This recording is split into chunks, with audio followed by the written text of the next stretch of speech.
Cheeky, using Sunny's room for myself, lol. That's right. Sunny can just sleep in the garden, lol. My sister Isabella and my husband Paul said this, laughing frivolously together. This is my parents' house, not just Sunny's. Exactly, Isabella is right. But the idea of Sunny divorcing Paul and me becoming the housewife of this place is starting to sound good. At Isabella's words, Paul was elated. That sounds great. With a sleazy laugh that wouldn't stop. It's hopeless, these two are beyond saving. No, I'll handle this. After being ridiculed to this extent, I can't just stay silent. Understood. But please, just give me one more day, and then I'll move all the stuff out of that room. Please. Seeing me say this and apologize, Isabella and Paul looked at each other and said, We'll wait one more day. After that, the angry me ends up selling the house, lol. My name is Sunny, 26 years old. Currently, I work from home, taking on jobs like translating academic papers through crowdsourcing. It's the 3rd year of marriage, no children, living with my husband Paul. The house we live in was originally my parents', but after they passed away early, and Isabella moved out, I continued living there. Paul works in sales at a food manufacturer. Lately, it's been tough, and he's always leaving early in the morning and coming back late at night.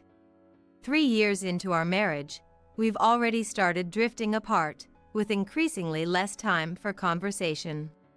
Paul is busy with entertainment on weekends. This week it's golf, next it's fishing, and after that, a baseball tournament, making the disconnect even greater. According to Paul, it's a recession, and he has to behave in a way that pleases our valuable regular customers to affect sales performance. Since I work from home, I don't know if that's true, but questioning him about it greatly upsets him, leading to such harsh words that I end up keeping silent, despite my doubts. A plain woman with no particular qualities like Sunny, the only man who would marry you is someone like me. If you're too persistent, you'll be abandoned and in trouble. Indeed, I'm aware that I'm as ordinary as they come. My appearance isn't ugly, but average, and so is my physique. I have no special talents. It's not that I'm being self-deprecating, but that's how I see myself. There's a reason I feel this way. My sister Isabella, 3 years my senior, lived up to her name with her striking beauty, making me face reality from a young age. Not only was Isabella beautiful on the outside, but she was also lively and cheerful, the pride of our parents. According to my mother, Isabella was beautiful from the moment she was born, so much so that they couldn't help but name her Isabella. As for me, lacking any notable features, they named me Sunny, hoping my life would be bright. If there was any area where I surpassed Isabella, it was perhaps my slightly better grades. Thanks to that, I didn't trouble my parents and was able to go to the high school and university of my choice on a scholarship. Isabella, on the other hand, got whatever she wanted by merely asking. Not just from our parents, but from relatives, neighbors, and various others, living as she pleased. Though she graduated from high school, she didn't work much afterward, dabbling in part-time modeling and living off allowances. When Isabella learned that I got into a top state university straight out of high school and on a scholarship, she ridiculed me. People like you, who have nothing but their studies, at least have to graduate from a decent university. She mocked, adding, Once you're out in the real world, studies won't help you. It's all about people's skills then. As if to say she was superior in that regard, and I was not. Being constantly compared to and distinguished from Isabella made me grow into someone with no confidence. And right after graduating and starting my job, I decided to marry Paul, an employee at a client company. No particular reason. He proposed, and that was enough for me. I wasn't sure if anyone else would offer me such a thing in my life, considering I saw no merit in myself. After getting married, I lived without opposing Paul, trying to keep things smooth and unobtrusive. I thought that was the best way for someone as ordinary as me to live. There's another reason I married Paul. When I was 21, in my third year of university, my parents died suddenly in an accident. After the days of their funeral settled, Isabella said, "I'm going to live a life that suits me. I don't need an ordinary sister like you. You can have this old house. I'll take all the cash." With that, Isabella left, taking the insurance money from the accident, our parents' insurance, cash, and valuables. I was left alone in our 30-year-old family home. My tuition was covered by scholarships, but I paid for my living expenses with part-time jobs and the crowdsourcing work I started around that time. It was lonely not getting much attention from my parents, who doted on Isabella. But having them around, even if they only looked at Isabella, was less lonely than not having them at all. Often, I cried at night from the loneliness, wishing they were still alive, even if they only cared for Isabella. Then, when I met Paul and he proposed, I said yes without thinking. I just wanted someone by my side, anyone. But once married, life wasn't much different than before. Quiet Sonny, who wouldn't oppose me, that's why I chose you as a spouse. If you don't like it, we can divorce any time, Paul declared boldly. And so, we lived like mere roommates. Why did he marry me? Just because I wasn't likely to oppose him, could he treat his life partner so coldly? But as long as I quietly did the housework and made Paul's life comfortable, he had no complaints and didn't resort to violence. I worried, but resigned to the belief that this was all someone like me could expect. Then, an unexpected visitor arrived. I came back because I'm having a baby. Isabella, who left 5 years ago, returned with a large belly. What's going on? Why are you back all of a sudden? Didn't I say? I came back to give birth at my parents' house. This house is still my family home, after all. Even so, when she left, she said she didn't need such an old house and took only the valuables. Now she returns, saying something like this, putting me in a difficult position. This is a problem. Why? Because, right now, I'm not the only one living in this house. Isabella looked surprised at my words. Do you have lodgers because there are empty rooms? Surely, not all the rooms are filled. It seemed Isabella hadn't even considered the possibility of me getting married. I'm married. No way, you're joking? You got married? Isabella burst out laughing. There must be some very unusual person out there. Or is it, by any chance, you supporting him? A leech? And he's sticking with you because he has no choice? What an awful thing to say. No, he has a proper job. And I work from home, too. Well, fine. It's just you and that man living here, right? Then there's room for me. I'm moving in. Without waiting for me to stop her, Isabella immediately opened the door to her former room, the best room in the house. Hey, what is this, all these books? Surely, you aren't living here now. Of course, it's my room now. After Isabella left and didn't return, I took over the most comfortable and spacious room as my own. What's wrong with that?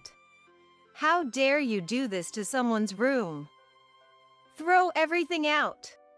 Wait a minute. Isabella began throwing my belongings into the hallway without permission. Stop. Some of these are work-related books. Stop it. When I desperately tried to stop her, Isabella, looking annoyed, said, You can see, right? I'm pregnant. You know whether it's good or bad to make a pregnant woman lift heavy things, don't you? Even without experiencing pregnancy, I knew that much, but what was Isabella trying to say? Fine. I'm kind, so I'll give you 3 days. During that time, get all of your stuff out of here and make it comfortable for me to live in. Are you serious? This is my room. It's only natural for the original occupant to return. I'll stay in another room until then, so hurry up, okay? Isabella declared this and then moved into the next most comfortable-looking guest room without permission. I felt so helpless. I gathered my belongings thrown in the hallway and brought them back into my room. Luckily, nothing was severely damaged since I stopped her quickly, but the corner of one of my professional books was significantly dented. I felt sorry for it and apologized to the book as I stroked the damaged corner. That night, when Paul came back and I explained the situation, he became furious. What's this? What's she doing here without permission? Call that Isabella here. I'll tell her to leave. Feeling relieved, I called Isabella to the living room, hoping Paul would ask her to leave, but something unexpected happened. Your Sonny's husband? What a charming man. As soon as Isabella said this with a smile, Paul seemed smitten and said, That's tough. If you're okay with this house, feel free to stay as long as you like. Agreeing to let Isabella stay in our house. Isabella looked at me with a triumphant smile and laughed. That was the beginning of a nightmare-like life. Paul, who used to hardly be at home due to his frequent outings, started coming home right after work ended. The weekend entertainments seemed to have ceased, and he was always at home. He clung to Isabella, who didn't seem to mind and even leaned on him. Then, the two of them started ordering me around, telling me to do this and that. I was treated like nothing more than a servant. Even I reached my limit and decided to speak up. I have something I want to discuss. I was even angry at myself for not being able to say it any stronger. What is it? Got something to say? More importantly, it's been 3 days, so I'll be sleeping in that room from tonight. If you haven't cleared it out by then, I'll throw away whatever's left. Enraged by Isabella's declaration, I couldn't help but retort. That room is mine, this is my house.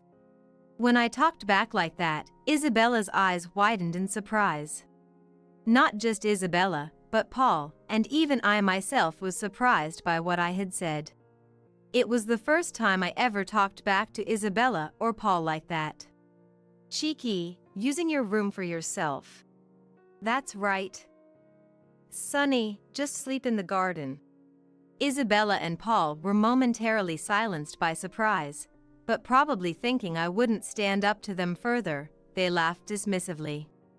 This is my parents' house, not just Sonny's. Exactly, Isabella is right. But maybe you should just divorce Paul. And I become the housewife of this house, that sounds good. Paul got excited at Isabella's words. That sounds great. And his sleazy laughter was unstoppable. Then Sonny can't stay in this house anymore. What will you do? Clear out that room or divorce and leave this house? I don't care either way. I bit my lip in frustration. It was my attitude up until now that let them get so carried away. I was furious at myself for always being so submissive to such people. What'll it be? If you're clearing out, I can wait a bit longer. Isabella isn't just beautiful on the outside but inside too. Despite their condescending looks and nasty smiles, I felt a small spark of anger light up within me. It's hopeless, these two are beyond saving. No, I'll handle this. After being ridiculed to this extent, I can't just stay silent. Understood, but please, just one more day, and then I'll move all the stuff out of that room. Please. Seeing me apologize, Isabella and Paul looked down on me and said they would wait one more day. It's okay, you don't have to rush. After all, with so much stuff, take a little more time. Just understand, that's all you need to do. Isabella is really kind, so magnanimous. I suppressed the urge to yell. Thank you, I appreciate it. I said my thanks and went back to my room, locking the door. Time to start cleaning up. I'll start by making some calls to look things up. As expected, it was hard to get a date that worked for the movers, and I ended up apologizing to them again, asking for a 5-day extension. They got cocky and demanded, "Treat us to good meat, expensive fruits, then we'll consider it." But I accepted their demands. Let them enjoy this moment, I'll make them pay back many times over soon. Thinking this, such expenses seemed insignificant. In fact, I felt amused by my own strength of resolve, marveling at how resilient a person can become. And on the promised day, 5 days later. "Thank you for your help, please proceed." The moving company I called entered the house and moved all my belongings to a specified location. "You seem to be planning a thorough cleanup." "Good for you." All those musty books were such a nuisance. "It'll be nice to have it all cleared out." "No, I mean, I was fine with settling things with someone else and taking it easy with just you and me, Isabella." "That would be nice. Maybe next time." Isabella said this with a laugh, and Paul's face melted into a sloppy, smitten smile. What a despicable man. I wonder what I ever saw in such a man to marry him.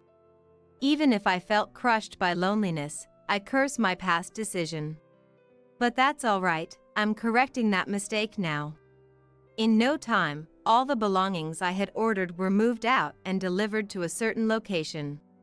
I also requested a cleaning service, so it's significantly tidier now. However, what I requested to be moved were only things from the room Isabella used to use, my study filled with documents and a computer for work, and other personal items of sentimental value.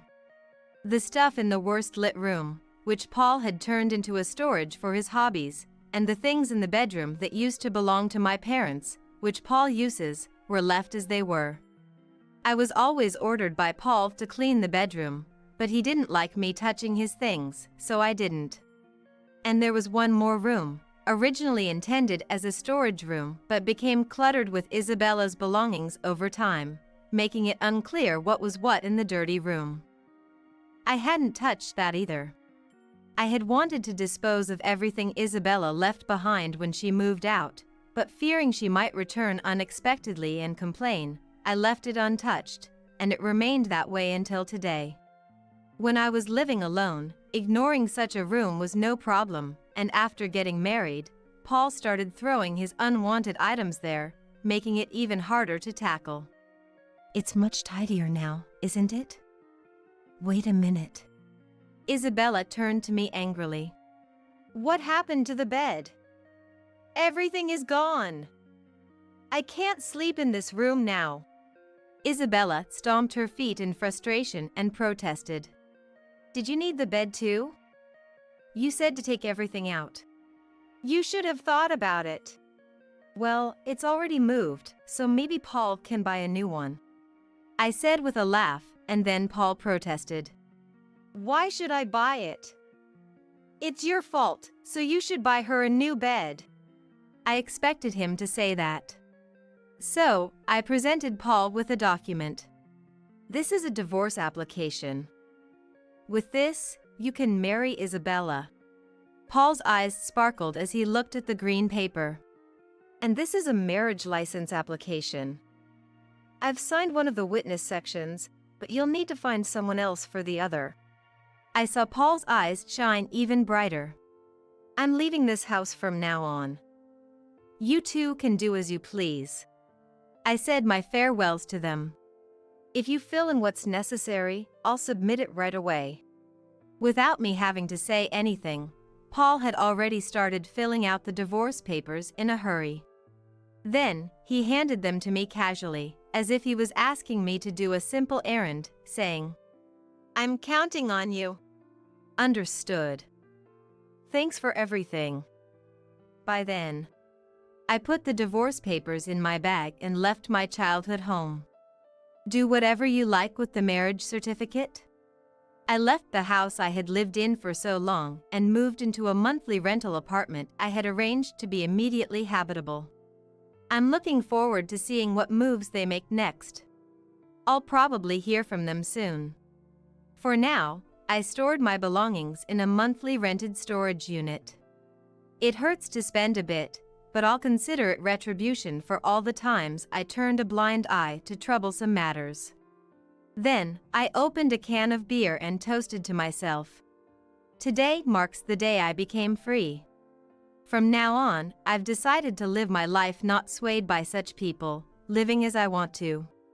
Helped by the beer, I comfortably drifted into sleep. A few days later, my mobile phone kept ringing incessantly. It was around the time I might have overslept a bit. Half asleep, I answered the phone. "What is it?" "It's not what is it?" Isabella's yelling voice burst through as soon as I picked up.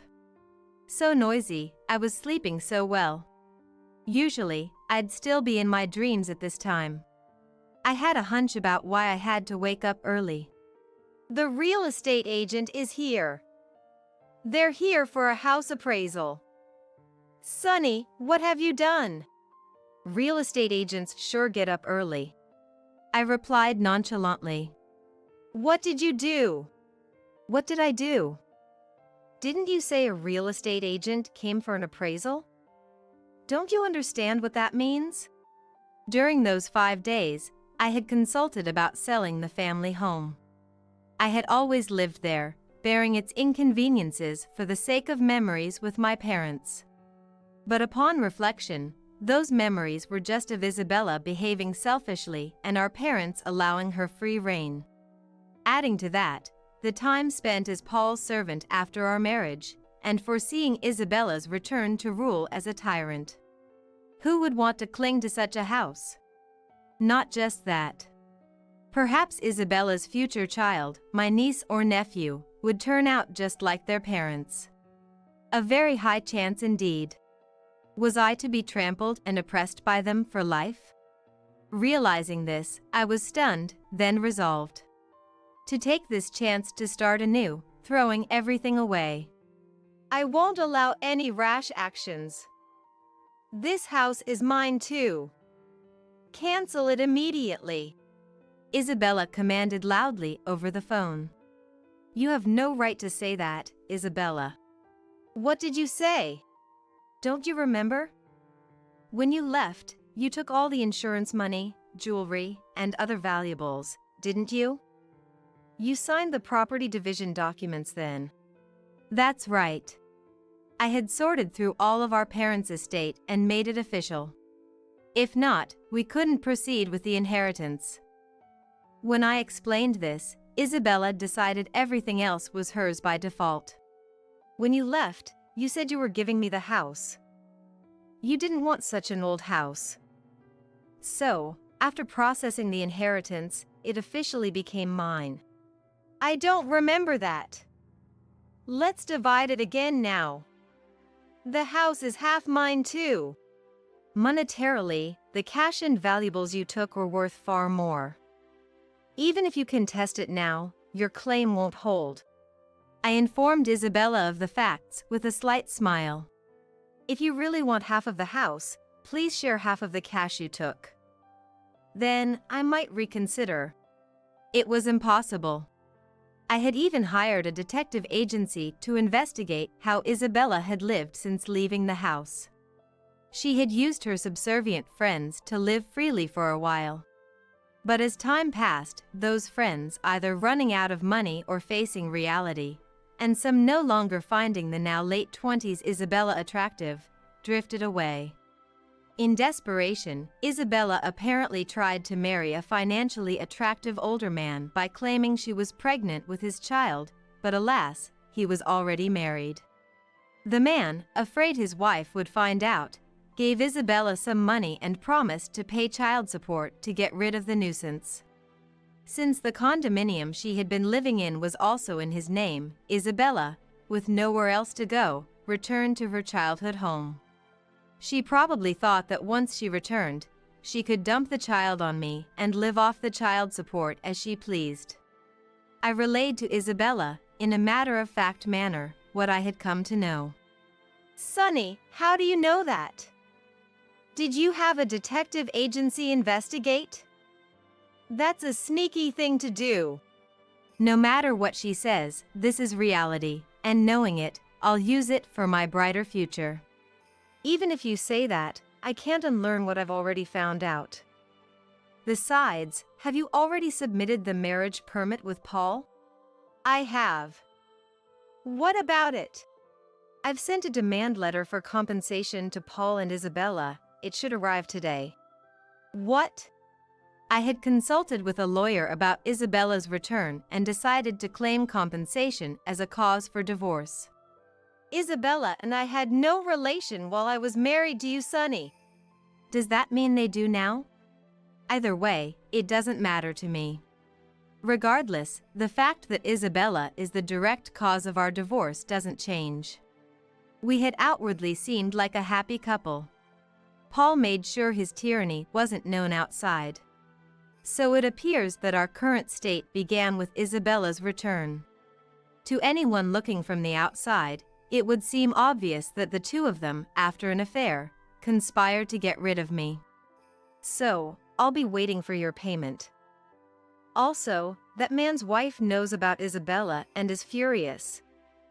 She said she'll be demanding compensation, so I gave her your family home's address. What? Sonny! I had no intention of listening further and turned off my mobile phone after saying just that. The demand letter also stated that any future contact should go through my lawyer, and if they attempt direct contact, the compensation amount would increase, so I shouldn't have to hear their voices again. They won't know where I am, anyway.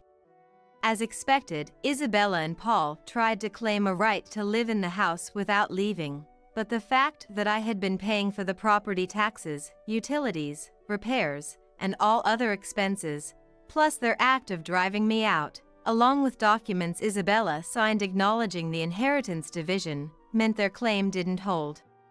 Eventually, they had to leave the family home and now live in a cheap apartment. I managed to get the bank to lend Paul the amount I claimed.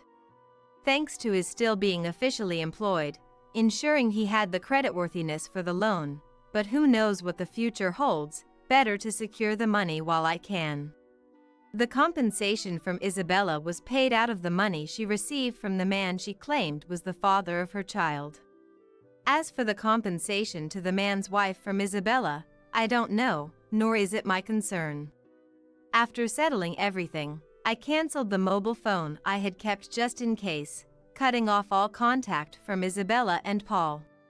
Isabella did give birth safely, but DNA testing showed the child wasn't from the wealthy man she had claimed. Relying on a significant amount of child support, Isabella panicked when the man, learning the truth, angrily stopped the payments. Why I know this is because Isabella and Paul begged the lawyer to contact me, wanting to speak to me. What should I do? I was asked, but of course, I had no intention of making contact.